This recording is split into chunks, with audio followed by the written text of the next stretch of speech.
ನಿದ್ದೆ ಸರಿಯಾಗಿ ಮಾಡು ಆರೋಗ್ಯ ಚೆನ್ನಾಗಿರುತ್ತೆ. ಈ ರೀತಿ ಹಿರಿಯರು ಹೇಳುವ ಮಾತನ್ನ ನೀವು ಕೇಳಿರಬಹುದು. ಹೌದು, ಆರೋಗ್ಯ ಚೆನ್ನಾಗಿ ಇರಬೇಕು ಅಂದ್ರೆ ನಮ್ಮ ಆಹಾರ ಕ್ರಮದ ಜೊತೆಗೆ ನಿದ್ರೆಯೂ ಸರಿಯಾಗಿ ಮಾಡಬೇಕಾಗುತ್ತೆ.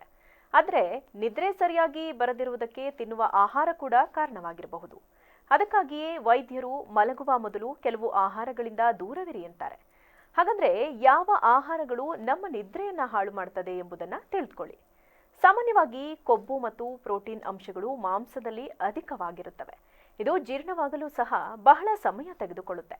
ಅದಕ್ಕಾಗಿಯೇ ರಾತ್ರಿ ಸಮಯದಲ್ಲಿ ಮಾಂಸಾಹಾರದಿಂದ ದೂರವಿರುವುದು ಉತ್ತಮ ಎಂದು ಹೇಳಲಾಗುತ್ತೆ. ಇನ್ನು ಕೆಲವರು ರಾತ್ರಿ ಊಟ ಮಾಡಿದ ನಂತರ ಚಹಾ ಅಥವಾ ಕಾಫಿ ಕುಡಿತಾರೆ.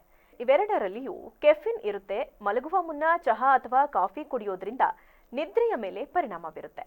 ಹೆಚ್ಚಿನ ಪ್ರಮಾಣದಲ್ಲಿ ಸ್ಯಾಚುರೇಟೆಡ್ ಕೊಬ್ಬನ್ನ ಹೊಂದಿದ್ದು ಜಂಕ್ ಫುಡ್ಗಳು ಸುಲಭವಾಗಿ ಜೀರ್ಣವಾಗುವುದಿಲ್ಲ. ನಿದ್ರೆಗೆ ತೊಂದರೆಯಾಗುವುದರ ಜೊತೆಗೆ ಅನೇಕ ಆರೋಗ್ಯ ಸಮಸ್ಯೆಗಳಿಗೂ ಕೂಡ ಕಾರಣವಾಗುತ್ತವೆ.